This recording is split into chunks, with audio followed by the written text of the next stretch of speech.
Moi si à Mosala Nzambe, maman pasteur, a tient vidéo, baso sepela baso kende entouré na ba jeune akilelo. Azolo bake mobile nazali songa mbeli, boule de feu songa mbeli. Bolandanga nenga benga lifokodisiel boyika.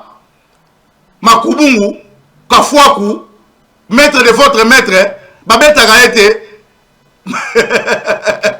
Je regrette. Sur la deuxième vidéo, et Pasteur Carlos, c'est. Nous sommes a bien Moutoubo, et pas qu'on a message, mais faut tes athées. L'onction est athée. Parce que au renier message à Branham. L'incarnation de Barout. Amen. Le Dieu de mon Père est vivant. Amen, amen, amen, amen, amen. Boule de feu. Boule de feu. Ce qui n'a sali mabe, bo condamné nga, bo sala ba commentaire, bo koma, ke na sa mabe, na bengiye, songa mbelingane na bengi yango. Est-ce que ça lui autorisé, moi si à mon sala nzambe na message, à que nous savions biloko azo sala oyo. Boule de feu. Boule de feu. Ngana lo ba soki ngana zala kité. Ah mbele baru tabernacle na lelo sa souste. Mais les assousté, mais ya yote yo za moi si à mon sala nzambe. Faut aller effacer. So a bengiye songa mbeli. Ko fita nga koya ko manke bino siko bo ndima ngo parce que yende songa mbeli. L'incarnation de Barout. Amen. Amen. Le Dieu de mon Père est vivant. Amen, amen, amen, amen, amen. Mais ce que tu as dit, il y a le pasteur Dioka, un bon papa. Natangata ye, peut-être yo kondima. Pose ay camarade à papa Nabino. Okoka ko kende kuna ko fana se makolo na elo ba papa. Tala mokumba oyo, baru tabernacle les églises mokete. Mama papa ki atiki yo na mwana. Batiki yo na noko mosendo. Noko mosendo. Noko mosendo kutu yezo kipete. Ye kaka mbongo na ye kaka. Noko aluli mbongo. Noko mosendo. Na mwana. Tolini nozopesa mwana. Mwana za entouré na ba jeune. Je faisais allusion aux hommes de Dieu. Ils sont nombreux du message. Je pensais à papa Richard Dioka. Je pensais à papa Léonard Kayumbi Beya. Je pensais à papa André Vibiti la Mwana Manyanga. Je pensais à papa Gédéo Kassonga Mayamba. Parce que j'ai été cité, j'ai pensé me faire le devoir de dire juste une petite parole là-dessus. Et il est vrai que beaucoup de prédicateurs disent beaucoup de choses et enseignent beaucoup de doctrines au nom du message qui n'ont rien à voir avec le message. Ça, c'est la vérité. Et ici,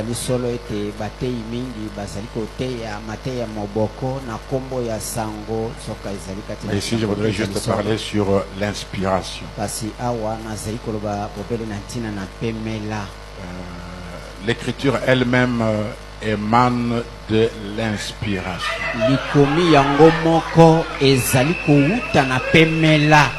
Batu balobaka nga na za nani ngai. Pierre a telemi boboye inspiration c'est le monde de Dieu, l'ifoko du ciel. Boboye pona nini. Pierre a telemi. Alobaki écriture te habitié le Messie. Les musiciens peuvent venir, mais il faut qu'on reste le plus grand poète. Bato bakoki kozwa na bango pemela kasi lifoko atikali na songe. Tala bato basaka na musala nzambe bango bino ko kepa lifoko. Lifoko sali ni nzembo ayemba kala. Ema ikalambai bo kende pa bato bazo sakana liloba nzambe. Toke na régie bongo tozonga. Est-ce que tu es avec Blandine? Oui, ben.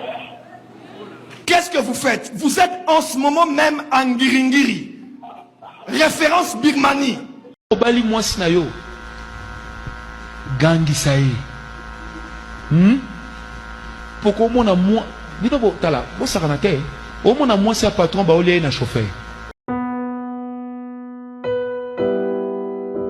Bien-aimés dans le Seigneur, shalom. À vous qui ont un grand cœur. Bino bao mitema nzamba pesa bino mitema malamu. Mitema kusunga. Fondation Alain Dele na orphelinat Christ Rédempteur bana posa na bino bana posa lisungi na bino bano baboti bakenda bano bazala moya kotanga te bato bana besoin lisungi bino bato wala mitema malamu to na posa ya lisungi na bino na orphelinat Christ Rédempteur la katia fondation Alendel kanise loko eza yondolo bakie ozanzambe ya bana bitike yo mokolo bakie osungaka basi bakufela mibali pona nini pasi ya boye o nzambe.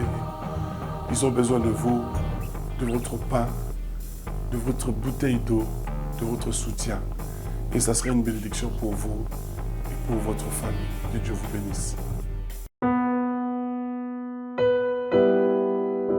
Merci Balandia Nouvelle Tendance. Merci encore une fois chez vous dans vos maisons. Episcopo Yambo Randekita. Rendez-vous Nakitata, les grands Wazalendo du message. Nakanisi boza déjà ko sepela soki bo moninga na baetando na bino boyebi déjà que les grands Wazalendo aye et makambo kozala bien te. Oui, kozala bien te parce que na mi kotisa na idéologie ya ki Wazalendo. Pourquoi? Parce que na mona ki na message ya frère Branham et comment na ba M23 et comment na bato bazoko se rebeller, bazoko s'opposer contre la vérité. C'est pourquoi ngana ki na idéologie ya Wazalendo. Wazalendo baza bato oyo ba waza ba défendre mabele sans intérêt. Parce que cette émission devrait être soutenue dans les moyens. Mais il y a des fois, il y a un message, basalaka vraiment, maboko makasi, un message, bakabakate, bien aimé. Ngai ko kaba ou pas, je vais défendre le nom de William Marion Branham et sa doctrine. Parce que doctrine oya William Marion Branham est transformée même vie na ngai moko comme étant journaliste. Natela ki bino émission ya bolo wa bonza kwa. Azaki na RTNC un malheureux.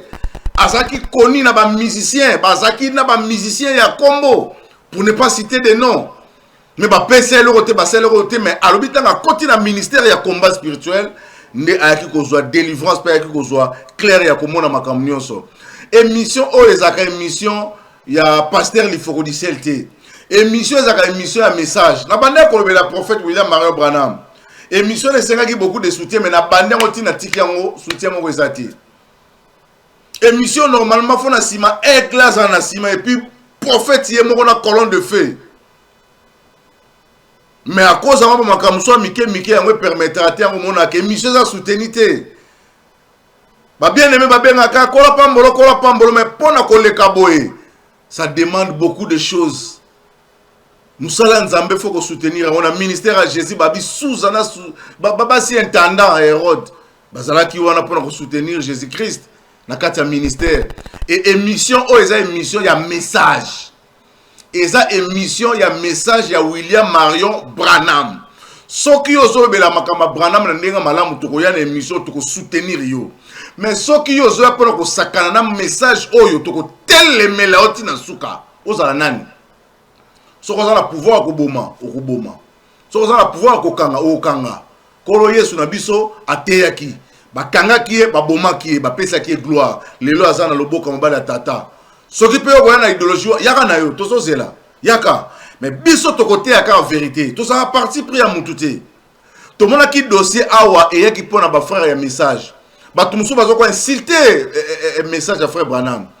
Pona ba tumusu ba eze sengo pona bango. Parce que bango ba koma na bango ba deux fois ba koma ko coopérer na badenu pour eux ezali esengo pona bango mais pona biso bato yo toyoki message peut to croire nango peut to komi ko tambola nango rien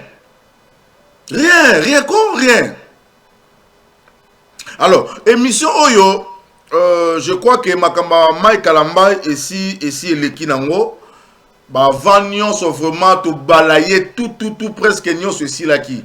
Mais tu sais qu'il y a un élément parce que attanga ki ba kombo ya ba pasteur aminene ya message.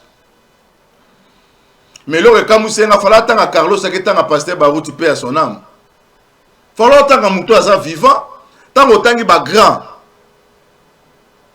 Fala ko tanga mwana aza vivant, oboko tanga po ni po yebike azo tambola na chemin ya message te. Yango boko tanga mais wana bo moni yango te wana bo lobeli yango te hein.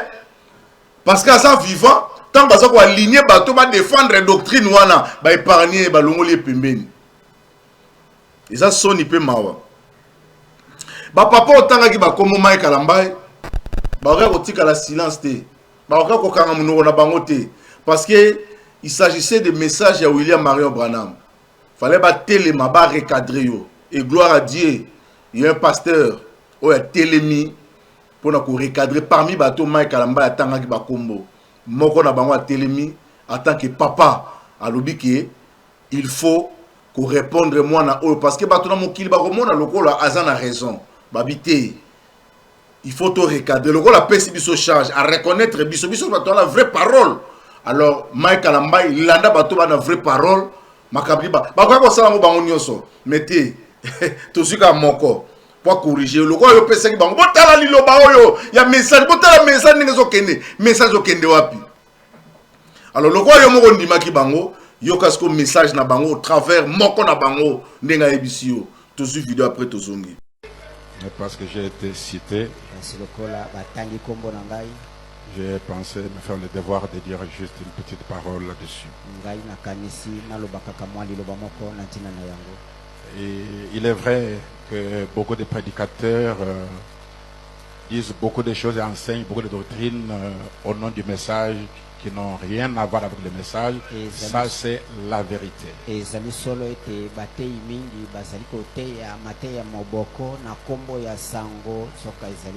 je voudrais juste parler sur l'inspiration.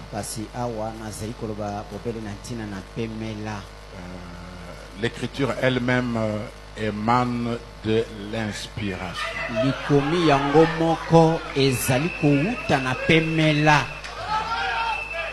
L'inspiration précède l'écriture.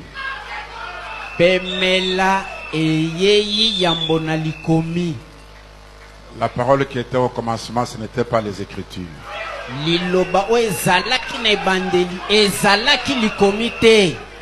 Toute parole est d'abord une pensée, une inspiration.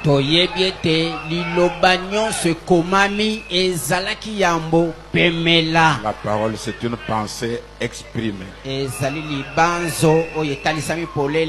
peut être exprimée oralement ou par écrit. Elle est d'abord venue par inspiration. Moi, je crois que le plus grand poète, l'Ifoko du ciel, pour moi c'est le plus grand.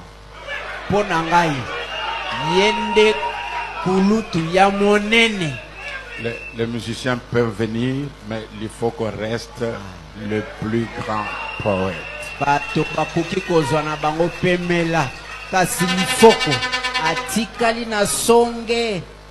Et nous aimons l'appeler affectueusement life. Amen. Amen. Lui-même était inspiré en chantant l'inspiration.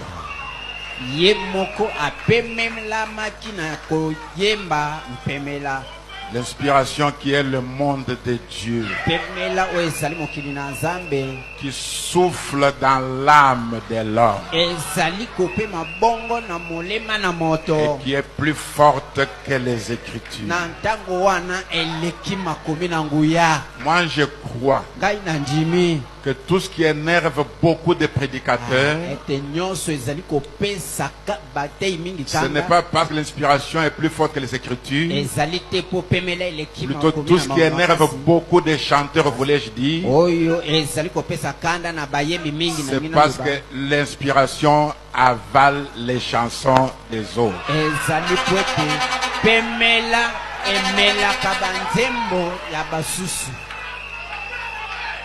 C'est le couplet qui énerve beaucoup de chanteurs. Parce que je vous dis vrai, j'ai déjà été même témoin et j'ai vu comment l'inspiration était en train d'avaler, et puis terminé.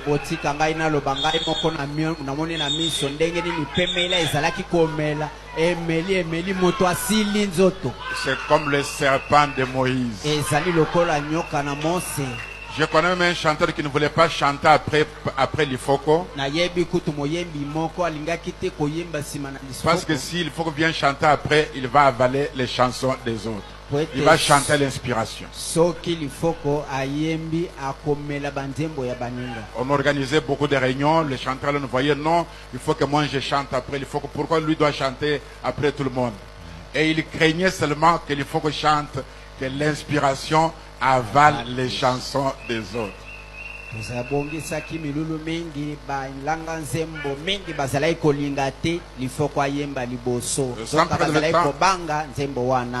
n'est pas mon sujet, je vais donner juste un exemple dans les Écritures.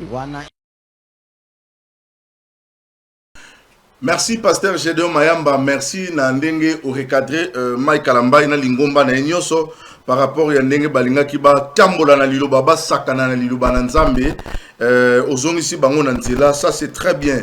Vraiment binomo bolandi bobandaki makambo ne bandeli nango tala fin nango sko yango pensa suka ya nyonso. Je crois que to recadrer qui déjà na ba dimension ne se pona relaxa Mike Kalamba que l'inspiration c'est le monde de Dieu, elle est plus forte que les Écritures. Alors, et ça a battu belé bazaki kolobanabiso par rapport il y a débat autant que côté qui tant que bané ko simba moi makambo ya Mike Kalamba ils a battu belé bazaki koloba non bossa la débat il y a likambo pourquoi bosso kota na ba vie privée ya batu pourquoi bosso kota na vie na e bolo belande sujet oyebi Jésus-Christ tant bakanga ki mwana mwasi wana bayaki na ye po ba bambe mabanga alobaki loko moko abi oya sala na lisumu te abamba libanga. Je crois que Moukana Nzambe Lobi ne jugez point, afin que vous ne soyez pas jugés. Yo ozotala ete nyanzete zani na liso ndeko na yo. Longo la pe ozapata epa na yo. Donc pour dire que ceux qui ont telemi pour reprocher mutu, to reprocher muninga, mitala na nous payo mokoti. Est-ce que vous êtes irréprochable? Yango moni batu bazozonga na kolobake. Et loko yo linga ko sala muninga, est-ce que vous allez modèle pour na koloba na ebongo? C'était ezaki nango simple ko comprendre nango na sens wana. Mais batu musu ba ke nango na ba image ya o bazo finga o bazo ba ezaki ko finga te, c'était des choses vraies, histoire vraie makambo et salama. Parce que ceux qui ont tellement pour nous reprocher muninga, mitala yo mo PS ko koki, yo koki na ko zongisa moto na nzela. Yo za sans reproche. C'était ça le problème. Likamezaki a mukuse. Alors, batebele bazola nangai na ebi ke ba croyaka vraiment na émission oyo parce que émission yaka kolongola ba poti na miso bato. Lelo message ekobitan oyo ete yama parce que bato balongola ka message pour na ba adorateur. Bato bazo croire que bato William Marion Branham ba adoraka Branham. Mais bato ba comprendre lelo que ça na ba courant ndenge pesa na ba église de réveil. Sujet ya makambo ya l'inspiration et même biso na maturité ya ba makambo ebele to moni pe image ya batu mabe bato ba se liga ki pona ko sala mabe na pasteur l'Ifoko du ciel to moni ba non tout a été clair donc to moni ba tout to moni bidozer atien nzembo ko ya fali oh fali ya yembeli joyeux anniversaire sur vidéo ya fali atien ngo fali ya yembeli nzembo ya un pasteur. Quelle honte. Si si ote nzoka zakane ndoki kuna soki na pasteur na bango soki nani wana bazako délivrer ye ba vidéo ebimi. Donc c'est compliqué na nyonso komi ko bima pena na ba toile tout monde ya et ça qui pena na makambo il a fallu ka nzembo na ba meka ko touchango po kundola ba makambo nyonso to moni. Nini to yokite nini to moni te. Bande ko na nga eza pasi. Tout le monde lingomba oyo ya ba bidozer ndenge nzamba dévoiler abimisi bango na poisse ya kimotema mabe na bango mwana oyo six yote landa na émission a saleza na 75 erreurs na émission moko. Alors il faut qu'on ne lit pas la Bible, il faut qu'on tanga la Bible te, il faut qu'on tanga ba branchir yango ba benga kaé le roi des citations. Mais nane embela biso nsembo oyo nazo Bible nane embela biso nsembo oyo le Dieu de la Bible bandeko tala mensonge ya bato ba otama nane embela biso nsembo le Dieu de la Bible abandi pena na Genèse tina Apocalypse nane ayemba nsembo oyo le Dieu de la Bible nane ayemba c'est il faut côté Soka tanga ki Bible tali ngaka yembela biso Bible de Genèse Apocalypse. Tala mensonge. Nyo soka po boyini mutu bolingi ete. Mabeni ni poso protéger doctrine ya Branham. Message précieux, message du temps de la fin.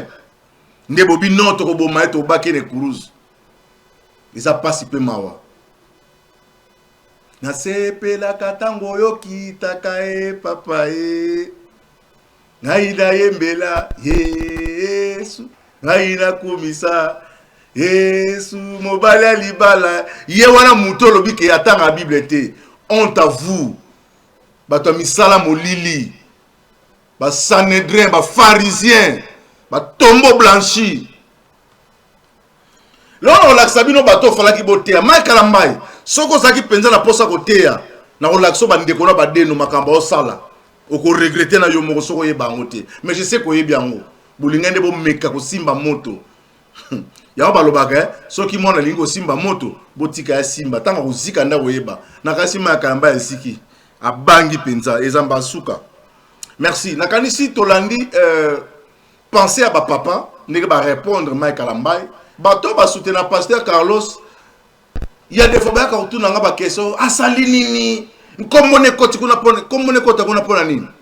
Ba viro ba makambo ni so pasteur Carlos on sala et pas na bino zo sala bino plaisir. Nga na ebisa ko pasteur Carlos. Linga nga mingi, nga ni na linga kayo. Bato ni so tambola na bangwana ba linga kaote. Pour la scandaliser même moi sinon linga kaoti parce que na tala ba vidéo ya moi sina yo na okina mawa ma mi se tamboli ngai pasteur Carlos na tuna ka mama papa kenda atiki ona mwana mama mama papa ke atiki ona mwana batiki ona na noko mosendo Noko mosendo kutu yezo kipete. Ye kaka mbongo na ye kaka. Noko aluli mbongo. Noko mosendo. Na mwana. Tolini nozo pesa mwana. Mwana za entouré na ba jeune. Nga na bise pasteur Carlos. Nga na linga ko mingi. Soko linga ko zo modèle ya message. Papa Sakei. Na ebite soka tikele ko maloba ndenge. Batikela Josué maloba. Agir fidèlement na liloba oyo. O ba pesa ki o tambola kaka nango. Oko réussir. N'invite ce papa tikela ki liloba. Mais ce que tikela ki liloba te, il y a le pasteur Dioka. Un bon papa. Natanga taye, peut-être yo ko ndima. Poza yi camarade ya papa na bino. Okoka ko kende kuna ko fana se makolo na eloba papa. Tala mokumba oyo, ba ku tabernacle les églises à mukete. Les églises à mukete. Okoka ko kende olui papa tala mukumba nene batikeli ngai papa ki atiki liloba te na sala nini papa tala mukumba alinga ka lakisa oli ABC ya message ya Branham olinga ko tambola nango pe message rataka te na lobaka message ya Branham ezali match ezala poto ya ba adversaires za polele Branham asa sopa terrain mobimba Branham a sopa terrain mobimba ndenge motela ba dénominationnel ye moko zo bale bandi ko beta bandi ko pesa ba passe 1 2 4 5 bandi ko keneti ba komi na poto ba sopi garder ba tiebi mais moto non soit simbi bibili ya côté un message ya Branham avec des brochures poto polele yo lo baga frère Branham a dit sili papa o lo ko nyo ko luka Carlos so luka nini te mukilo za makambo Carlos ozoluka nini so tala biloko ezobima na monoko mwana mobali oyo ngana lobaka soki ngana zalaki te mbele baru tabernacle na lelo za souste mbele za souste mama Neftali na bondeli yo toyebi bien ke tolinga kokotsa basi na makambo na biso te mais okomi na kati ya vie ya matalana ngane matalana yo za matalana te omonenga na Dubai te matalana non on a zo filmé na banzinzi na bampese na ba pigeon na ba niaou camarade na mo bengi ngai Roger asa na France abiyo ndengo zo ya poto na moniso komia donc to téléphone goûter to personne de caméra pour na bisi oui c'est moi matalana ngai matalana ngai yo pourquoi na mazda na za matalana et ça pour na témoignage pour la kolakisa nguya nzambe batu musu ba mona ke silio okende te bango nde ba okende Nana ndimaki ke nga na osaka na Dubai, na osaka na bamboko, na soba Chine, nana ndimaki, nana ndimaki. Bébé que sili vous a maudit au que n'est pas bon côté, mais grâce à un message à William Mario Branham, avion comme transco, na ba na bino makamba, eza théâtre, eza ma solo, grâce à un message au avion et comme transco. Donc son a dit na kena koti na kena nganda, on est solo bina na voyager kaka. Na beka téléphone, Clément mon triple brassard à côté du roi soleil. Et s'il y a ça, les gars, tata, bikende, olinu wa pikende. Message, t'as la message, yo. Et comme ici, batou, ba patron, pesi, batou, vie. Mais bino message, on va au sakana. Moutouba, on t'a la binanga, épiscopo, lingo, lo banini par là. Carlos a sali sunini. Tika ekimia, a sali nini. Bon, t'as la vidéo, et ça, bino passe na moté. Ngana zolé là. Parce que Carlos, non, c'est moi changé. Moi, si na yo PC conseil, après qu'on l'a émission, PC conseil. Yebisa eki, naza mosali ya nzambe. C'est ça donc n'okina mawa tout la vidéo après tout ça boule de feu Bakamu boule de feu la Barouti dans ce amen. L'incarnation de Barouti. Amen. Le Dieu de mon Père est vivant. Amen, amen, amen, amen, amen.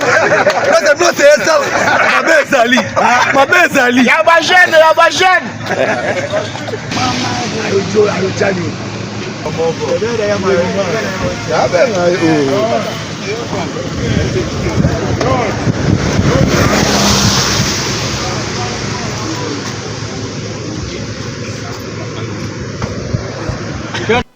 Merci Nakanisi Bolandi ba vidéo omi balé na soko décortiquer tous les deux vidéos maman faux maman abiso maman faux na ibi koza mokumba munene maman ndima ngo moi si amuzaidi na bala patika ki na mokumba munene na pefa kuna mona ki makamu na ye maman faux to yeba ki yo na pasteur Barouti ka songo to yebela ki yo boyete ozala ki effacer to yebi basali ya nzambe ya minene ya mboka oyo basi na bango to mona bango te na matalana akendaki na cimetière ya frère Branham abandi ba matalana lobi so na lobo ko maka wasimbi mwasi na tiki na ngai metala biloko aboye siko o pena tika te o no tika te mwasi ya mosali ya nzambe mama pasteur atie vidéo bazo sepela bazo kende entouré na ba jeune akilelo azolo bake mobali nazali songa mbeli boule de feu songa mbeli bolandanga nenga benga lifokodisiel boyika Makubungu, Kafuaku, maître de votre maître, Babeta Gaete, Pomba Mutamakasi, alonga na Sony, ngana journaliste. Maman ngana journaliste, Zamusana nga. Nazo teka produit pona mokili, yeba mosali nzambe pena na misala nzambe. Mais ya yote yo za mwasi mosali nzambe. Faut aller effacer. So a bengi ye songa mbeli. Kofita nga koya ko manke bino siko boko ndimango parce que yende songa mbeli et sobe pas za songa mbeli Carlos pe mosala nzamba komi songa mbeli message à Branham lamuka Branham ozape prophète Branham mama prophète Branham soka lamuki nenga bande ko teya frère Branham yoka muto bimise biso bateyi oyo to ba bimina onction mususu songa mbeli pochubana songa mbeli ye pas on dit Carlos zoko humilier message makambo sala Carlos tala ba papa oh yo bundisaki oh yo telemelaki tala bango somoni bango na ba délire oyo entouré de jeunes bana kilelo bazo kosa yo bazo bemona nzela mabe ezanga ba politicien ninga bakenda kokosa bato bakambaka bazomema bango kana ba folie na ba mituka na baloyenge papa pasteur Carlos na bondeli yo fongo na miso na bondeli yo na lingaka yo bawe biso ta monana alingaka ote boyena boye okomona to sale boye to songise boye ndeti bisali ya ngomba yeba ni ngomba ndenge salakati ngomba botuna rate ba joueur à mort ba bongaka te ata beti ata salisi ata salini na kokufa pauvre ngomba nako mata ngomba message à frère Branham boye pasteur songa mbeli mwasi ne mutazolo soki na sali mabe bo condamner nga bo sala ba commentaire bo koma ke na sa mabe na bengi ye songa mbeli ngane na bengi yango. Est-ce que ça lui autorisé mwasi ya mosala nzambe na message akene ko sa biloko azo sala oyo? Je regrette. Je regrette. Sur la deuxième vidéo, et Pasteur Carlos, c'est... Nous sommes en train de et pas qu'on a message, mais faut t'exater. L'onction exaté. Parce que au renier message à Branham. Ok, papa n'est pas l'obité. Abi l'ifrodiciel a une onction. Musicien monta ko se galé dans l'ifrodiciel. Parce qu'il y a une inspiration. Vous avez une inspiration. Alors, yoka makam Carlos Abiabi, ngaine nazak incarnation. Bino incarnation à papa na bino bozondima. Yo comme incarnation. So babi Branham c'était Eli. So ki balobi bon wana boboyi. Hein pasteur? Likamuni ni pasteur na biso pasteur. Pasteur a jeune boule de feu to salioni ni boule de feu na message. Na solo belo posa muta message. Na za episcopo ayambo na lobela ka bato message. Badeno la sama. Ya badeno boza na la sama badeno. Popo kanisa ndinga na sa tala. Et ça n'a pas passé mawa. Et puis tant mon pasteur Carlos va l'aider de mon père. L'aider de mon père est l'axanine. Biso to bi que message c'est ali message à frère Branham. Pasteur dit okaza na papa te. Hein? Yo ni bi pela que tant papa na sa qui vivant. Soko tegi matel l'aider de mon père. Papa na nga se pelango. Ah, pasteur Barou tu to sala ki oni ni vraiment tikeli biso mwana na yo boye. Tant nga comme ko humilier biso ko sakana message à Branham. A comme l'aider de mon père, aux gens contents nango. Ton nengeni papa. Hein? Ah! Oko bimela ete peno yebisa e pena ke tika biloko oyo nga na teyaki Branham na teyaki l'aider de mon père te. Toi tu vas nous prêcher Barouti. Barouti prêcher Branham. Où est le problème? Ni kamuni zo déranger, zo comprendre te. Hein papa? Nini papa? Ni osoka to lingi yo te. Na ndenge to te ali lo ba vérité to zo expliquer. O peka to lingi yo peka te. Bon, comme un exemple, il y a mondain, il y a mokili oyo, il y a badeno, bosangana badeno. Est-ce que badeno a un message? Mike Kalamba soka lingaka teya, asana bato bela ko teya. Na sang sabino deux prédications. Moko ya Joël Tatou. Mutuma bisinga Joël Tatou andimaka Branham. Andima Branham makamna sala ke ça bien tengo to kipa ko ndima Branham na été. Po Branham akosa na côté bato mabete. Joël Tatou. Azo benga na hôtel.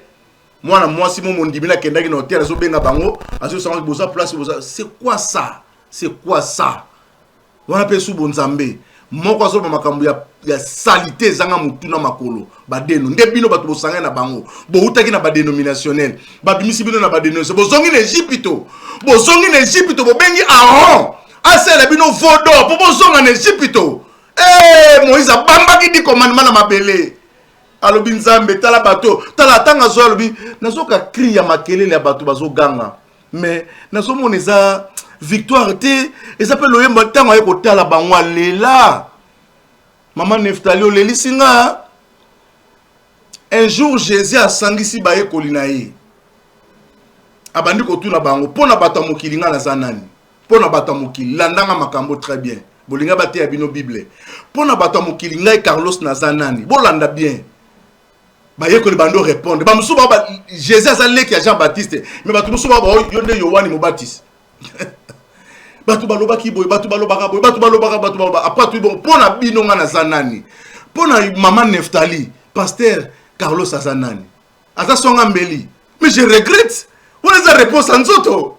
On les a réponse à Cher. Nzoto. Ezali ya kufa Nzoto. Ezali ya kufa Eutaki na mabele nzambe ya loba.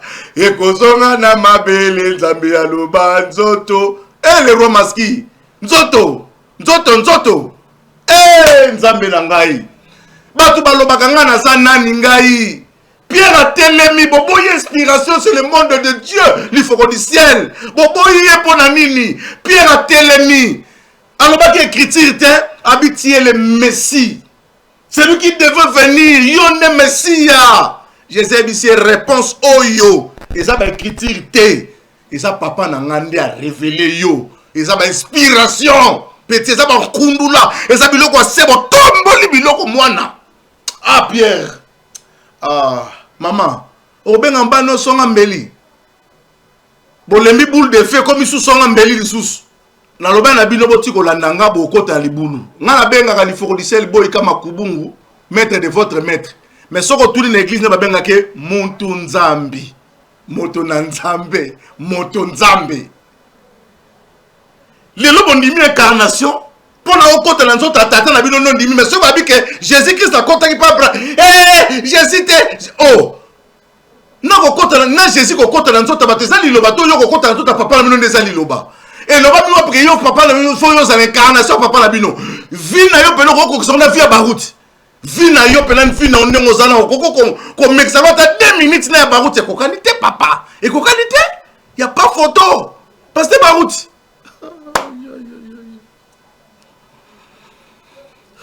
botiko landa ngai pasteur osa songa mbelité osa serviteur de Dieu hein botiko la tana boule de feu ko bima na kati ya ba écriture te hein ah salinga passe réincarnation mutote abino lelo c'est Sylvain quoi là to fandi si boyika vanda mais to sing na régie hein bo pesa biso na image ya ba deno mi balene tala batu ba saka na musala nzambi bango bino boke pa lifoko sali ni nzembo embakala Michael Mbaye bo kende pa batu ba saka na liloba nzambi toke na régie bongo to zonga. Qu'est-ce que tu fais avec Blandine?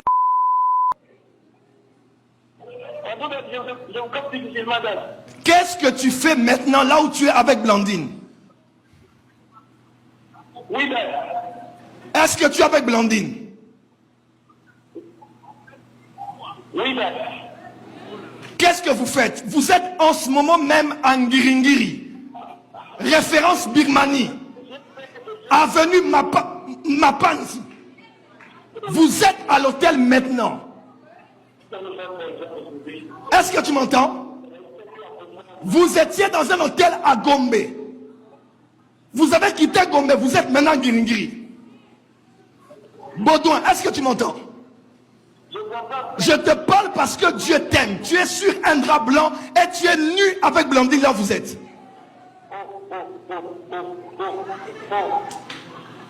Fils. Obali moi sinayo.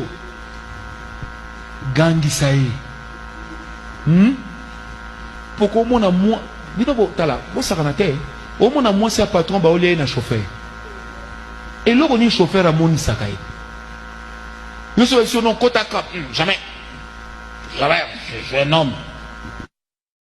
Chauffeur à Goya Kuna. Kavo. Okangi moi c'est le bien en tout cas chez Okangi mena otikate. Asalinga bien trop. N'oubliez jamais, ça je l'ai lu dans un livre de médecine. L'équilibre dans un foyer normal tient compte à 80% des relations sexuelles. Ça veut dire que quand dans un foyer, les relations sexuelles sont très négligées, le couple n'existe plus. Merci beaucoup. Nakanisi na lingaki to loba na ba vérité. Au moins ba pasteur o ba kufi ba tiki bana bango. To ça na quelques bana autres so ko retenir que en tout cas opena ça va. Non, il défend son père. Dans un exemple à mutu moko Moïse Mbi. Tala, ata ba benga gege mais Moïse Mbi azo défendre le ministère ya papa na bango. Moïse Mbi na peso mbote ya momo Moïse Mbi mbote na yo wana respect na mikolo Michael Mbaye oyo même chose au mari misamo sala pona bango. Michael Mbaye azali en fait azali koko ya lifoko du ciel. Moïse Mbi azali koko ya lifoko du ciel. Comment? Lifoko du ciel abimisi Marie Misamo. Marie Misamo ni permission à quelque chose nzembo Seigneur toi qui connais mon âme. Kolo yoyebi motema nanga nyonso asengate. Tango komaki batu na ye muta sambele za de baba habité yaza kine mwana ayebaki makambote ngande mutu na moneke nzembo ya message ya Branham eza fort to bimata na nzembo o yango bimisa Marie Misamo yango yo monene ko pesa bomo ina yo yeso il faut qu'on conjointe nzembo en tant que un inspecteur docteur Ah, puis pour la nini koloba kolo na passe na mona pona yo ko mona nzambe ba passe. Faute. Fallait respecter les notes, hein? Les notes. Alors, Moïse Mbiye tiboso mona yako bimana zaki mwana papa Mbiye mulaya. Apôtre Mbiye mulaya, apôtre Mbiye mulaya na lambaimba ike. Il va tomber le kofi. Même situation salama pour la sœur Marie Missam. Même situation salamaki, même situation azoma et kalamai après ses producteurs à Sungaï. Azope Moïse Mbiye. Mais na bango mi balé. Moïse Mbiye aza exemple malama, aza reconnaissant. Et pas ya bon tout que tout dans la famille Marie Missam. Ya ngoto ba ke yo mai kalambai ko yo ba pasteur il faut dire. Est-ce que ça modèle? Vous avez ba faute belé, ba faute belé. Ba to ko ba na faute te ba simbité mais yo za na ba faute so simba pourquoi? To la na Moïse Mbiye. J'ai été chassé du groupe de l'église. Parce que je voulais faire un album, mais rester dans le groupe. Et le groupe m'a demandé de choisir entre l'album et le groupe. Finalement, j'ai choisi l'album. Je me retrouve seul. Je n'ai pas quelqu'un pour m'accompagner. J'arrive en studio un matin. Et là, je suis en train de corriger juste une petite chose parce que je n'avais pas d'argent. C'était l'heure de Marie Missamou. L'ingénieur a dit, laissez, il y a un jeune qui doit juste corriger une petite chose ici. Et puis, on commence dans 20 minutes. Marie Missamou est allée s'installer dans la cabine. Et moi, j'étais là en train de chanter. Je rentre, je l'ai vu. Je n'ai pas pu saluer Marie Missam. J'étais intimidé. Ah oui. J'ai fouillé, je suis parti. Mais c'est la star, je suis rien. Arrivé à la maison, l'ingénieur m'appelle. Moïse, garde ton téléphone, Marie Missam va t'appeler. Ce jour-là, mon téléphone est resté connecté. Non, j'ai chargé mon téléphone à chaque seconde. En attendant l'appel de Marie Missam. Non, j'étais là devant mon téléphone, j'attendais. Et puis 16 heures, je vois pour la première fois de recevoir un appel, et c'était un numéro masqué. Marie Missamou, j'ai besoin de toi, viens chanter avec moi. Je suis allé comme ça, j'ai chanté avec elle, elle m'a beaucoup aimé. Et elle m'a posé une question un jour. Oui, tu écris les chansons, tu fais tout ça, tu m'aides beaucoup. Mais ton album là que tu faisais les jours là, comment ça se passe? J'ai dit non, j'ai fini et c'est à la maison. Donne, je vais envoyer à mon producteur. Oh. Et c'est là que tout a commencé. Par Marie Missam. Elle était généreuse alors. Je remercierai toute ma vie. Sylvain quoi là? Maître, bon, mais t'as vu ma sonnette? Bon, comprendre. William Branham, il manifesta à te. La personne montée. Taille olympique, Sylvain Kuala. Quand tu regardes, qu'est-ce que tu vois? Pasteur Carlos, quand tu regardes les messages, qu'est-ce que tu vois? Quand tu regardes William Marion Branham, qu'est-ce que tu vois? Télépathie? Ah, toi, petit troupeau. Ton suivi vidéo après ton succès émission. William Branham, le prophète du temps de la fin, il manifesta le signe du Messie, discernant les pensées des cœurs et des humains. Mais les hommes d'église taxèrent cela de télépathie. Mais toi, petit troupeau, merci beaucoup. Nakanisi tosuki awa pona mukola lelo nyonso tolobi awa eza pona moto ayoka pe moto a changer. Botali ba vidéo ezaki na réseaux sociaux esenga ki to recadrer yango. Tozaka na mutema mabe na mutute mais tolinga ke moto azonga na nzela o toza koloba. Soki toza mabe kamata vidéo oyo kende kotalisa ba bikolo loba tala makabazolo bananga. Est-ce que c'est un solo? Est-ce que nga serviteur de Dieu ba ko benga nga songa mbeli? Nani pas benga moi si nanga c'est ko benga nga bongo. Na image à mon kilba au monde nini. C'est ça le problème. C'est ça, c'est simple. Biso to yaki potote ya vérité. Nyonso to sala awa. Eza to solona. To ko futa moi un jour. Nzamba ko sambisa biso to ko lekane sambiselo. Pona William Marion Branham yete. Mais pona yo faut incarner, yo faut sala nyonso, yo faut kota non, c'est pas correct. To kutani prochainement épiscope Yambo Ronde Kita, rendez-vous na Kitata. Merci Banakin, Bana monde entier. Maxi bien-être. Souvent la café, le logo na mêlé logo mais le logo est amabé.